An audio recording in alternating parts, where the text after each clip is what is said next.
What up, guys? Welcome to Everyday Notes with me, Jay Matoya. So today I'm gonna do my morning workout, which is me drawing on post-it notes, my post-it note series. So let's see what we get today. All right, this is the morning workout. So, I guess I'll tell you a brief history about the post-it notes and how I got started on them. So when I was working at a warehouse, I used to have my sketchbook at my desk all the time until my boss, my manager, whatever, told me I need to get rid of my sketchbook because all you're doing all day is drawing in your sketchbook. You're not doing any work. So sure enough, he harassed me enough that I kept my sketchbook in my car so I wouldn't draw. I just go outside and draw on my breaks.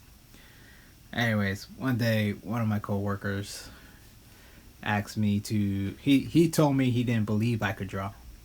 So he was like, I want to see it. Show me that you could draw. So I said, well, I don't have anything to draw on. And he was like, oh, draw on this. And it was a post-it note. And he asked me to draw his daughter. He just wanted some free art. And I did it. And I was surprised how quick it took me to get it done. And the feeling of finishing a piece right there. With that gratification of start to finish that I'm done with a piece, it like lit something in my brain. And so I started drawing post-it notes at the warehouse because they were at my desk. So I used to draw them and then put them against the wall. And then the manager, once again, did not like them. I used to keep them up on my desk, but then he told me it was a big distraction for everybody, so I need to take them down. But let me tell you something. The president of the company used to take walks around this warehouse, and he came down to my desk. He said, hey, what happened to your post-it notes? I was like, oh, well, Jim told me to get rid of them because he said it was a distraction and you didn't like them. And he was like, what? That's the only reason I came down here, is to see your post-it notes. What a shame. Anyways, life is crazy, right? Sometimes you got a full-time job, you have your family, you have everything going on, just everything, and you're trying just to create some artwork. And I was struggling trying to fit art into my day-to-day life routine. And every time I was trying to do art, I was having the pressure that it had to be meaningful, something so meaningful, and has to say something. And I want to create large pieces because I'm really trying to say and convey something and want people to hear me. But then I got tired of it. I didn't have time for it either. So when I started drawing these post-it notes, I just felt a great deal of satisfaction that I was getting stuff done and making something happen. But it was just for me. It was just that I have 20 minutes, an hour, just to focus on a little post-it note and say what I need to say and have that gratification that I did art today. And that's what these post-it note series are like. I have so many of them because it's just between life, work, and family life, trying to put a balance into everything. These post-it notes were my solution, and they become a very compulsive thing that I feel like I need to create something. I'm antsy. I want to draw. I want to make something. It's like, but how do I get that satisfaction that I'm looking for in making a piece?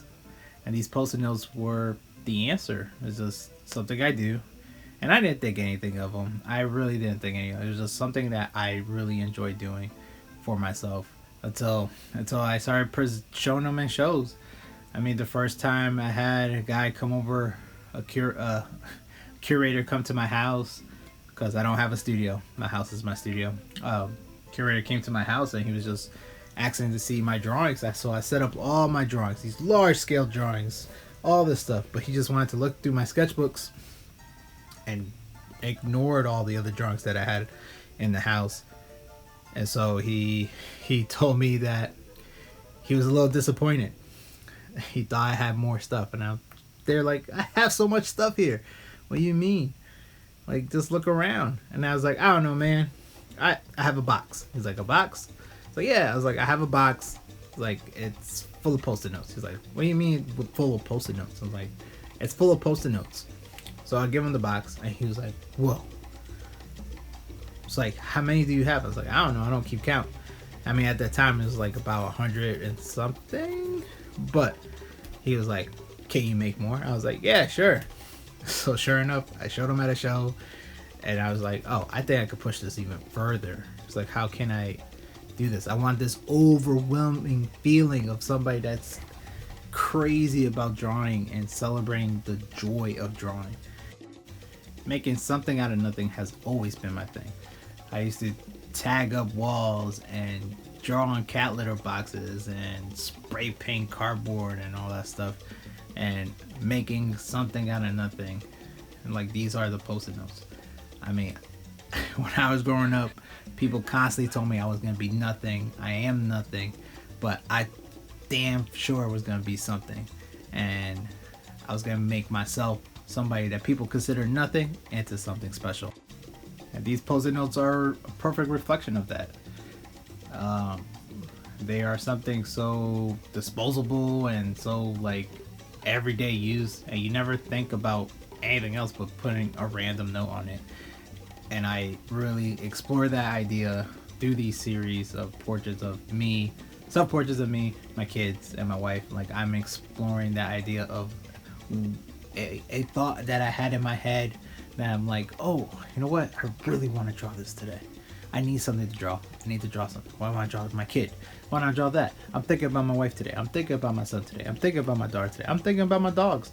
Like, it's just go out and get it done and achieve it, like, and create so much that people cannot deny your greatness. Anyways, that was a long talk today. Thank you guys for listening. I appreciate you guys. Peace out.